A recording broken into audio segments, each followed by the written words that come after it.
قربانی کے نصاب میں 5 چیزیں دیکھی جائیں گی. 5 یہ خوب اچھی طرح دماغ میں بٹھا لیں. اور یہ 5 چیزیں کس دن دیکھی جائیں گی؟ بقرعید کی صبح صادق یعنی 10 ذی الحجہ کی صبح صادق سے لے کر 12 ذی الحجہ کے غروب آفتاب، یعنی یہ جو 3 دن ہے نا قربانی کے، 10 11 12، ان 3 دنوں میں کوئی شخص صاحب نصاب ہو تو اس پر قربانی واجب ہے. صاحب نصاب کا مطلب کیا ہے؟ یہاں پر قربانی پر خوب سمجھ لیں.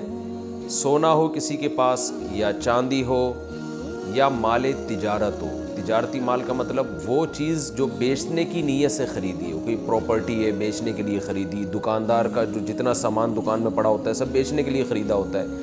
کوئی کپڑا آپ نے خریدا تھا، خریدتے ہوئے بیچنے کی نیت تھی، تو یہ تجارتی مال کہلاتا ہے. چوتھی چیز ہے نقد رقم، کیش، یعنی جو بھی آپ کے پاس بینک میں یا جیب میں جو کیش اماؤنٹ پڑا ہوتا ہے. یہ 4 چیزیں ہو گئی. 5ویں چیز ہے ضرورت سے زائد سامان. ضرورت سے زائد سامان میں بہت تفصیل ہے.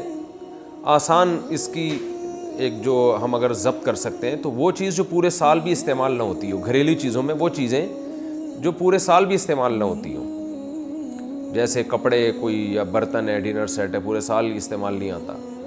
اسی طرح کوئی پراپرٹی پڑی ہوئی ہے جو نہ کرائے پر دی ہے آپ نے اور نہ آپ اس میں رہتے ہیں، وہ پراپرٹی بھی ضرورت سے زائد میں داخل ہے. تو یہ جو 5 چیزیں ہیں، کسی کے پاس یہ 5 چیزیں، ان کی جو ویلیو لگائی جائے گی تو ان 5 چیزوں کا مجموعہ اگر 52.5 تولہ چاندی کے برابر ہے. 52.5 تولہ چاندی آج کل 65-70 ہزار کے لگ بھگ ہے، نیٹ پہ سرچ کر لیے گا.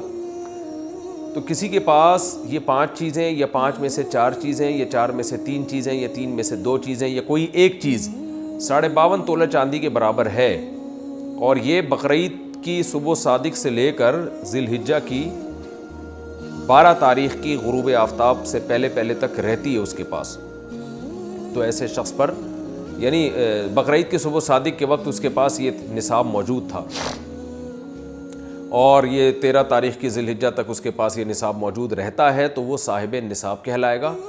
13 تاریخ نہیں، 12 تاریخ، 10 11 12 3 دن، تو وہ صاحب نصاب کہلائے گا اور اس پر قربانی واجب ہے.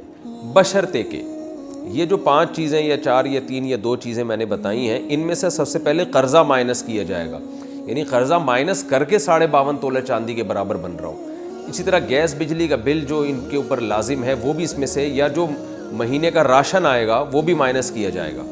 جو گھر کا ضروری راشن ہوتا ہے نا وہ بھی مائنس کیا جائے گا. مائنس کرنے کے بعد اگر 52.5 تولہ چاندی کے برابر رقم بچ رہی ہے تو ایسے شخص پر قربانی واجب ہے، چاہے مرد ہو چاہے عورت ہو. تو عورت کیسے قربانی کرے گی؟ سونا خواتین کے پاس بہت ہوتا ہے، چاندی ہوتی ہے. چاندی نہیں بھی ہو تو سونے کے نصاب جو ہے اس کے ساتھ اگر 1 روپیہ بھی ہے تو وہ بھی 52.5 تولہ چاندی کی قیمت دیکھی جائے گی اس میں بھی. تو عورت کیسے قربانی کرے گی؟ اس کے پاس تو کیش نہیں ہوتے عام طور پہ، تو پورے سال جمع کرے، تھوڑے تھوڑے اپنی جیب خرچی سے بچایا کرے، یا سونا کو بیچ کر کرے. البتہ کسی کے پاس صرف سونا ہی ہے اور یعنی باقی 4 چیزوں میں سے کچھ بھی نہیں، 1 روپیہ بھی نہیں ہے، تو پھر 7.5 تولہ سونا جب تک نہیں ہوگا قربانی واجب نہیں ہوگی. یعنی سونے کے ساتھ اگر چاندی ہے یا پیسے ہیں یا تجارتی مال یا ضرورت سے زائد سامان ہے، پھر سونے کی ویلیو دیکھی جائے گی، سونے کو نہیں دیکھا جائے گا. لیکن اگر صرف سونا ہی ہے تو پھر 7.5 تولے سونے سے کم پہ نہ زکوٰۃ ہوتی ہے نہ قربانی ہوتی ہے. تو یہ ہے، تفصیل سے آپ کو بتا دیا. تو آپ چاہیں تو اس میں ایک گائے میں حصہ لے لیں، چاہیں تو بکرا لے لیں، چاہیں تو دمبا لے لیں. مرد پر الگ واجب ہے، عورت پر الگ واجب ہے، جو بھی صاحب نصاب ہوتا ہے. آسک مفتی طارق مسعود.